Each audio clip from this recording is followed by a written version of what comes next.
নমস্কাৰ বন্ধু বান্ধৱীসকল, এই মুহূৰ্তত আপোনালোকলৈ লৈ আহিছোঁ এক গুৰুত্বপূৰ্ণ খবৰ। অৰুণোদয় আঁচনি সংক্ৰান্তত এটি ভাল খবৰ লৈ আহিছোঁ।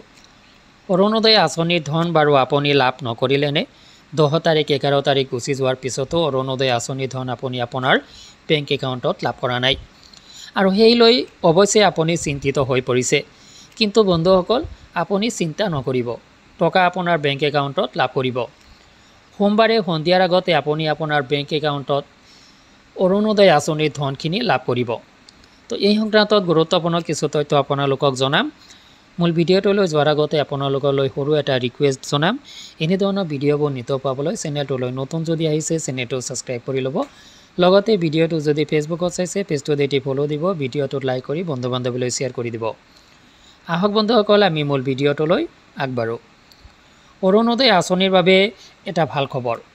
আপুনি অৰুণোদয় আঁচনিৰ ধন 10 তাৰিখ বা 11 তাৰিখ গুচি যোৱাৰ পিছতো সম্ভৱতঃ লাভ কৰা নাই আৰু লাভ নকৰাৰ বাবে আপুনি চিন্তিত হোৱাটো স্বাভাৱিক। কিয়নো অৰুণোদয় আঁচনিৰ এই ধনেৰে বহু পৰিয়াল আছে যি পৰিয়ালটো গোটেই 1 মাহৰ বাবে চলিব লগা হয় বা 1 মাহ চলিব নোৱাৰিলেও অৰুণোদয় আঁচনিৰ ধনখিনিয়ে সেই ব্যক্তিগৰাকীক বা পৰিয়ালটো চলিবলৈ যথেষ্ট সকাহ প্ৰদান কৰে। গতিকে আপুনি যেতিয়া এই ধন পোৱা ধনখিনি, আপোনাৰ ন্যায্য ধনখিনি আপুনি যেতিয়া নাপাব সময়মতে, তেতিয়া আপোনাৰ চিন্তাৰ বিষয় এটা আহে। গতিকে আপুনিও চাগে চিন্তাযুক্ত হৈ পৰিছে যে কিয় 10 তাৰিখ 11 তাৰিখ গুচি যোৱাৰ পিছতো মই অৰুণোদয় আঁচনিৰ ধনখিনি লাভ কৰা নাই। তো বন্ধুসকল, আপুনি নিশ্চিন্ত মানে থাকক যে আপোনাৰ এই ধনখিনি আপোনাৰ বেংক একাউণ্টত আহি যাব। আপুনি ইমান চিন্তা কৰিব লগা একো নাই। আপুনি সোমবাৰ সন্ধিয়াৰ আগতেই আপোনাৰ বেংক একাউণ্টত এই ধনখিনি লাভ কৰিব। তো ইয়াৰ বাবে আপুনি হাবাথুৰি খাবলগীয়া একো নাই।